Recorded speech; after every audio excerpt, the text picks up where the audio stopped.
Senate has voted to advance the bipartisan infrastructure bill and bring debate on the substitute amendment to an end. There it is, guys. The Senate finally voted on the physical infrastructure bill late last night with a passing vote of 68 to 29, which they only required 60 votes in order to move this bill forward to the next phase. So there it is, guys. They did it. And now, before we go any further, I want to give a shout out to my lovely wife, Mrs. Budget Bill. Today is our anniversary, guys, and we have been married for 13 years.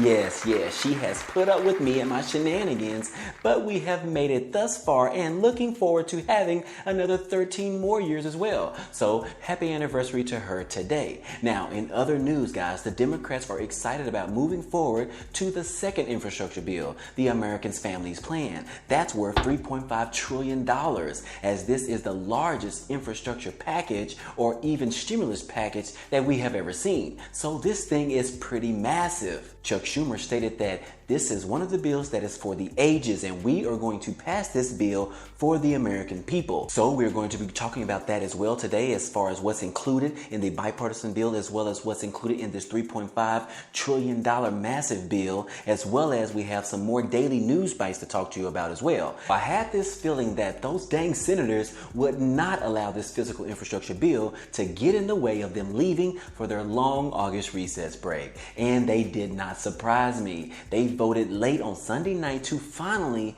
end the debate regarding the $1 trillion bipartisan bill on physical infrastructure. At the very beginning, when the Democrats first proposed spending on infrastructure, it was around $2.6 trillion, which was immediately shut down, and the Republicans objected to that idea of that amount of spending. Then a bipartisan group of senators, 10 Republicans and 10 Democrats, stepped in and created the bipartisan bill that was nearly $1 trillion. Now, this bipartisan bill includes things like money for building and utilities, transportation, in-home care for our elderly, and the innovation of jobs, which within those categories are a plethora of things that have lacked the proper funding for several years. So now with the additional funding, roads and bridges will be repaired, broadband internet to more places, money to install electric vehicle chargers, and so much more, guys. And these things and more are needed in order to maintain the strength and the power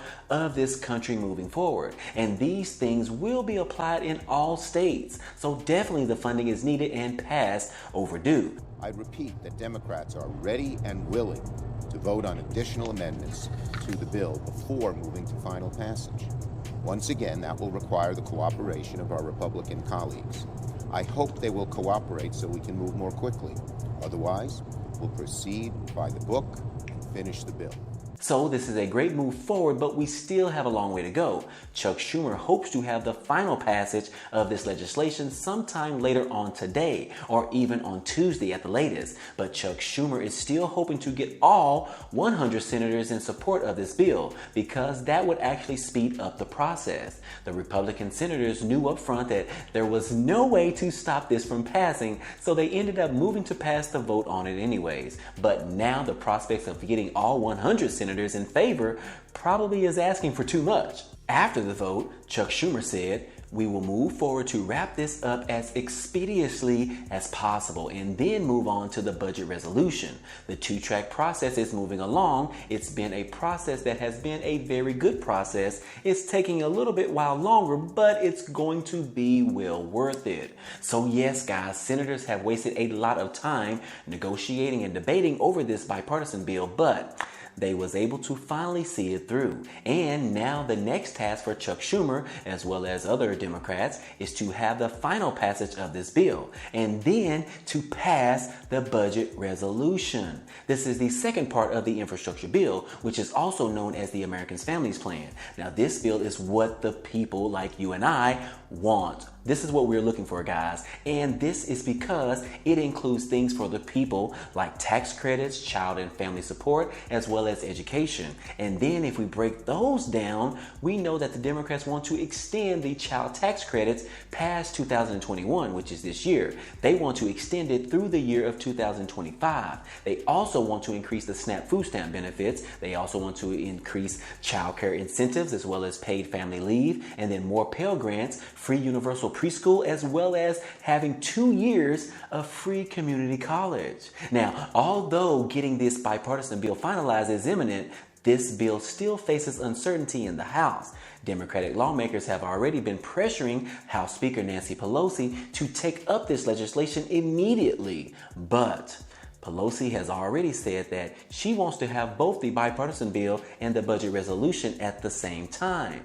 Pelosi and Schumer have different tracks on how to get both of them passed to accomplish President Biden's agenda. Pelosi has stated that she will only advance the bipartisan bill if it is married to the $3.5 trillion infrastructure package, which is not ready yet. Chuck Schumer plans on setting up the massive bill after they complete the remaining works of the bipartisan bill. So the question is, how long will it take in order to get the budget resolution passed in the Senate? Because if Nancy Pelosi has her way, we could be at another stalemate in the meantime. Hopefully Schumer and other progressives can convince Pelosi to pass this bipartisan bill right now versus waiting for both bills at the same time. Now, I'm sure that we will hear more from Nancy Pelosi and Chuck Schumer sometime today now that the bill will be ready to send to the House for a vote. But in the meantime, senators officially begin their August recess break today, where they will not be in session until September the 13th. That's like 5 weeks of vacation time with pay, while Americans and struggling families face eviction and don't have enough food to put on their table. Lawmakers consistently leave their jobs when major work is needed in this country, which causes pretty much everything to be placed on hold while we wait for them to return back to work. Now, who does that, I ask you? Who does that? Nobody else but Congress. But anyways, guys, hey, also in other news, the Delta variant continues to spread through the world. One top 8 official has resigned from her position on Sunday. Powerful Democrats like President Biden, Nancy Pelosi, and Chuck Schumer have all urged Cuomo to resign his position and have some respect for the office that he holds. We will probably see his resignation sometime this week. And as the Olympic Games in Tokyo wrapped up on Sunday, the United States did pretty well, guys, coming in first, followed by China and then Japan. The U.S. brought home 39 golds, 41 silvers, and 33 bronze, for a total of 113 medals. The next Olympic Games will be held in Paris in 2024. And also, guys, a little bit of Bitcoin and crypto news. Both Bitcoin and Ethereum exploded over the weekend after being held down for almost 2 or 3 months, with the China news hanging heavy on Bitcoin as China banned all Bitcoin miners, as well as putting huge restrictions on cryptocurrencies in China as well as in the United States. But Bitcoin rallied on Sunday above $45,000 before cooling off a little bit, and Ethereum rose near $3,200. Now, if we could see some consolidation over the next 2 or 3 days or so, both of these could be ready to go even higher in the coming weeks, and maybe towards their all-time highs that we saw back in May of this year. Back in